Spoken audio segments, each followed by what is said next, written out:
Hello बच्चों, क्या हाल चाल, कैसे हैं आप सब। तो बच्चों, हम जो नेक्स्ट वीडियो है वो आपके सामने लेकर आ चुके हैं, जिसके अंदर बेटा हम क्लोनिंग वेक्टर को डिस्कस करने वाले हैं। बेटा हमारी सीरीज चल रही है 12th वाली, जिसके अंदर हम सबसे पहले बेटा बायोटेक डिस्कस कर रहे हैं। बायोटेक में भी प्रिंसिपल एंड प्रोसेस वाला टॉपिक डिस्कस कर रहे हैं। प्रिंसिपल एंड प्रोसेस वाले चैप्टर के अंदर बेटा हम अपने लेक्चर को आगे बढ़ा के अब हम पहुंच चुके हैं कहां तक, क्लोनिंग वेक्टर तक। आज का जो हमारा टॉपिक है बेटा, इसके अंदर हम क्लोनिंग वेक्टर और इसके अंदर प्रेजेंट ओआरआई को देखने वाले हैं।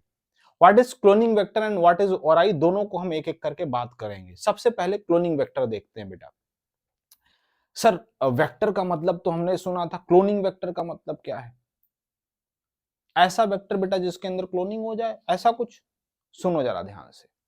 वेक्टर का मतलब बेटा आप ये जानते हो, वेक्टर का मतलब कोई चीज जो ट्रांसफर करे। जैसे मलेरिया के केस में बेटा anopheles mosquito, female anopheles mosquito vector के रूप में एक्ट करती है। वो क्या करती है?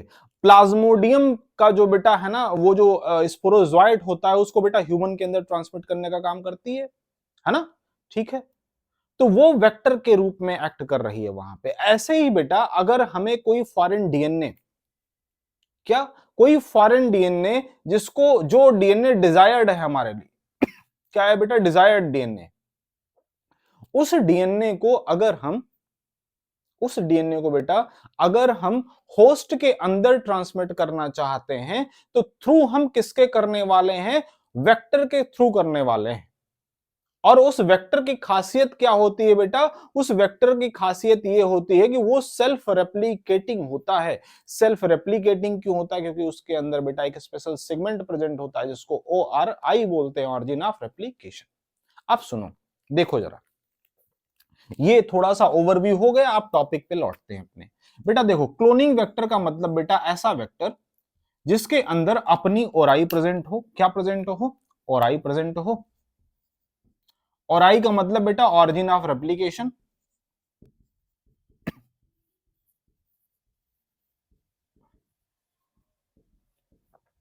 इसके बारे में भी जस्ट मैं बात करने वाला हूं, ओराई के बारे में अलग से। लेकिन पहले क्लोनिंग वेक्टर देखो बेटा। अब इस वेक्टर के अंदर हम करते क्या है बेटा? कोई फॉरेन डिजायर्ड डीएनए है बेटा, इस डिजायर्ड डीएनए को हम क्या करते हैं बेटा? इसके अंदर लाके ऐड करते हैं किसी स्पेशल सेगमेंट में। पहले रेस्ट्रिक्शन एंजाइम से कट करेंगे बेटा। कट करने के बाद में इसको भी और इसको भी सेम ही रेस्ट्रिक्शन एंजाइम से बेटा कट करते हैं, है ना। सेम ही रेस्ट्रिक्शन एंजाइम से कट करते हैं, और रेस्ट्रिक्शन एंजाइम से कट करने के बाद में बेटा इस सेगमेंट को लाके यहाँ पे ऐड कर देते हैं। और ऐड कुछ इस तरीके से करते हैं बेटा कि हम इसकी क्लोनिंग कर पाए।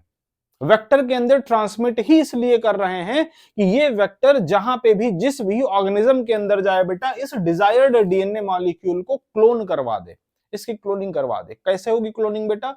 लास्ट के लास्ट टर्न पे बेटा जब हमने डिस्कस किया था, उसके अंदर हमने ये बताया था, जिस भी होस्ट के अंदर ये ट्रांसमिट किया जाएगा, मान लो इकोलाई के अंदर बेटा ट्रांसमिट किया गया, इकोलाई क्या करेगा? बाइनरी फ्यूजन के द्वारा अपना अपना नंबर बढ़ाएगा। जब बाइनरी फ्यूजन के द्वारा बेटा नंबर बढ़ाएगा, तो वो क्या करेगा? उसका जो क्रोमोसोमल डीएनए होगा रेप्लिकेट करेगा। जब क्रोमोसोमल डीएनए रेप्लिकेट करेगा बेटा, तो उसी टाइम पे जो उसके अंदर प्लाज्मिड होगा वो भी रेप्लिकेट कर जाएगा। मान लो सपोज दैट प्लाज्मिड का इस्तेमाल किया गया है तो।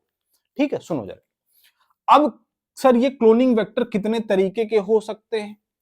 कई सारे हो सकते हैं बेटा। क्लोनिंग वेक्टर के अंदर हम आपको प्लाज्मिड का नाम ले सकते हैं, आपके सामने है ना, प्लाज्मिड ले सकते हैं। हम बैक्टीरियोफेज बोल सकते हैं बेटा, बैक्टीरियोफेज बोल सकते हैं। अच्छा, प्लाज्मिड और बैक्टीरियोफेज का अगर हमने नाम लिया बेटा, तो ये समझ जाना बेटा, ये नेचुरल वेक्टर हैं, नेचुरल क्लोनिंग वेक्टर। कुछ आर्टिफिशियली बेटा लैब के अंदर भी बनाए गए हैं, है ना। जैसे जैसे आप, है ना, BAC का नाम जानते होगे, बैक्टीरियल आर्टिफिशियल क्रोमोसोम। बेटा अगर आपने कभी बैक्टीरियल आर्टिफिशियल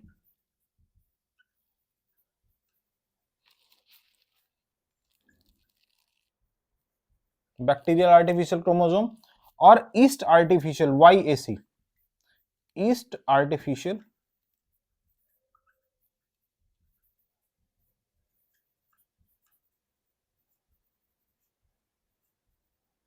सुनो बेटा, ये आपने बीएसी और वाईएसी जब बेटा ह्यूमन जीनोम प्रोजेक्ट कभी अगर आपने पढ़ा होगा, नहीं पढ़ा होगा तो हम पढ़ाएंगे जब हम, है ना, molecular basis of inheritance discuss करेंगे बेटा, तो हम आपको ह्यूमन जीनोम प्रोजेक्ट पढ़ाएंगे, उसके अंदर ये नाम आएगा बीएसी वाईएसी। ये बेटा आर्टिफिशियल है। इसके अलावा कॉस्मिड और फ्लाज्मिड, फैज्मिड का नाम लिया जाता है बेटा, है ना। इसके अलावा बीएसी वाईएसी के अलावा कॉस्मिड और फैज्मिड, है ना।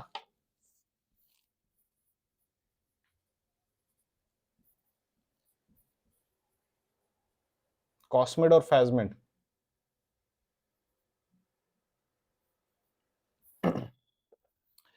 ये चारों, है ना, बीएसी वाईएसी कॉस्मिड और फैज्मिड बेटा, ये आर्टिफिशियल क्लोनिंग वेक्टर है। आर्टिफिशियल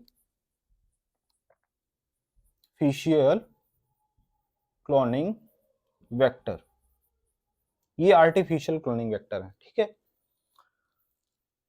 अब अगर बेटा इस क्लोनिंग वेक्टर से किसी भी डीएनए को टुकड़े को ऐड करते हैं बेटा, तो उसकी रेप्लिका फॉर्म करता है, कॉपी नंबर फॉर्म करता है।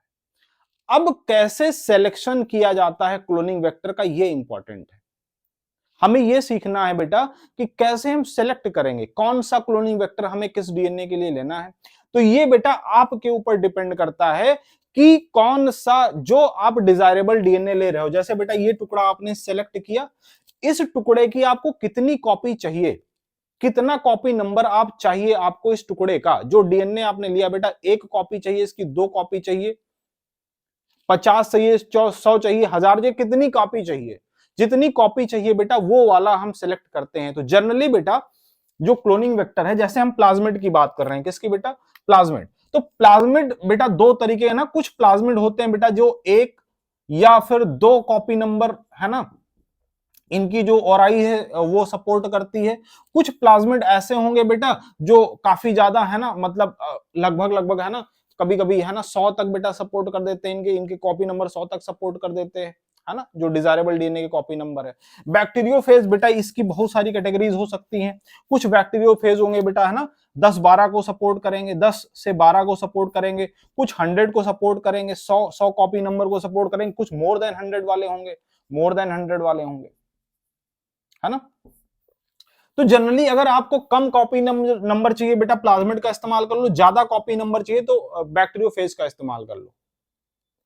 ये आर्टिफिशियल वाले भी बेटा इसी तरीके से सेलेक्ट किए जाते हैं। आपको कितना कॉपी नंबर चाहिए डिजायरेबल डीएनए का, उस हिसाब से आप कॉपी नंबर सेलेक्ट करते हो। कम कॉपी नंबर के लिए बेटा प्लाज्मिड का इस्तेमाल, ज्यादा कॉपी नंबर के लिए बैक्टीरियोफेज का इस्तेमाल, ठीक है। हमें लगता है बेटा ये कॉन्सेप्ट आपके समझ में आया होगा जो हम क्लोनिंग वेक्टर वाला समझाए।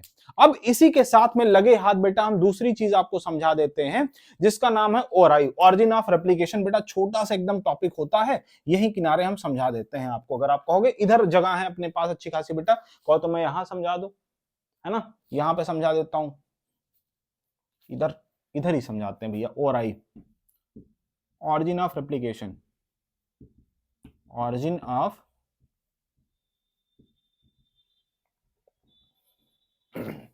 बेटा ये जो ओराई है, दो चीज के लिए रिस्पॉन्सिबल है। पहला तो बेटा ओराई जो है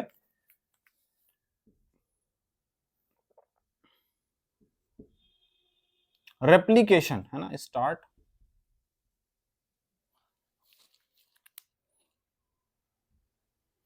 इंश्योर्स रेप्लिकेशन, ऐसे लिख देते बेटा, है ना। ये जो ओराई है ये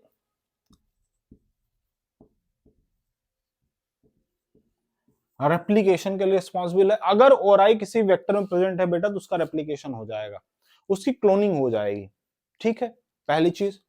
क्योंकि जो सेगमेंट है बेटा ये पर्टिकुलर ओराई वाला डीएनए का सेगमेंट, इस ये सेगमेंट रिस्पॉन्सिबल होता है स्टार्टिंग करवाने के लिए रेप्लिकेशन के लिए, है ना। रेप्लिकेशन की अगर स्टार्टिंग करवानी है तो आपको ओराई सेलेक्ट करना होगा, ओराई देखना होगा बेटा, अगर ओराई है तभी रेप्लिकेशन हो पाएगा डीएनए के टुकड़े का। सर क्या हमारे में भी होता है? यस, किसी भी डीएनए का जो भी जितना भी कहीं पे भी, चाहे वो एक्स्ट्रा क्रोमोसोमल है चाहे क्रोमोसोमल है बेटा, अगर उसके अंदर रेप्लिकेशन हो रहा है तो ओराई जरूर होगा, ओराई वाला सेगमेंट जरूर पाया जाएगा उसके अंदर, पहली चीज। दूसरी चीज बेटा, अभी मैं कॉपी नंबर की बात कर रहा था, तो ये बेटा डिसाइड करता है ना, डिसाइड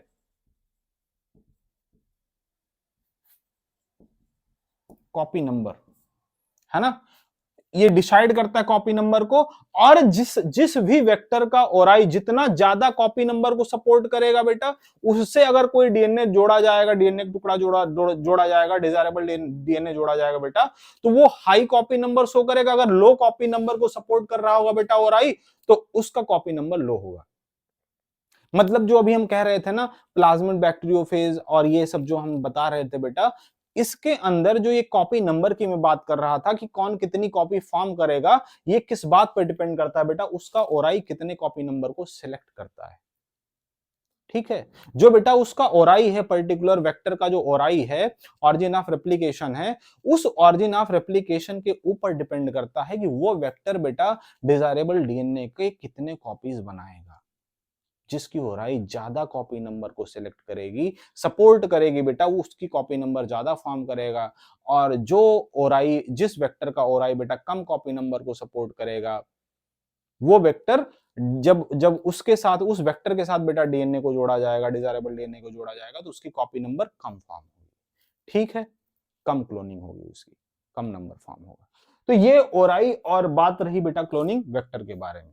इस लेक्चर के अंदर बेटा हम इतना ही रखते हैं। आप चैनल से बने रहें बेटा, वीडियोस को देखते रहें, आपके लिए हम ऐसे बढ़िया बढ़िया वीडियोस लेकर आते रहेंगे। इतना अच्छा कंटेंट, प्यारा कंटेंट बेटा आपको फ्री में हम प्रोवाइड करवा रहे हैं। तो आपकी रिस्पॉन्सिबिलिटी बेटा ये बनती है कि ज्यादा से ज्यादा इसको शेयर करें, लाइक करें, कमेंट करें, ज्यादा से ज्यादा बच्चों तक स्प्रेड करें।